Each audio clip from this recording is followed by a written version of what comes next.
Mahar pernikahan Ria Ricis dan Teuku Ryan, emas hingga uang tunai ratusan juta. Teuku Rusharyandi atau Teuku Ryan mengungkapkan mahar pernikahan yang akan diberikan kepada Ria Ricis. Mahar pernikahan Ricis diungkap dalam tayangan live streaming MNC TV Halakah Cinta Ricis Ryan. Menjelang akad nikah, Irfan Hakim selaku pembawa acara membocorkan mahar pernikahan Ricis dan Ryan. Sebutkan mahar pernikahan seperangkat alat sholat, emas, dan uang tunai.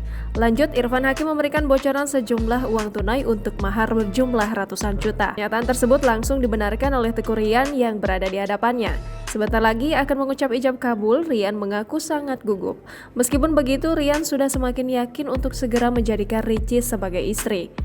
Sementara itu, Ibunda Teuku Ryan mengucap syukur segera mendapatkan menantu Ricis. Pun, Ibunda mendoakan rumah tangga Ricis dan Ryan nantinya langgeng. Jangan lupa subscribe, share, komen, dan like ya!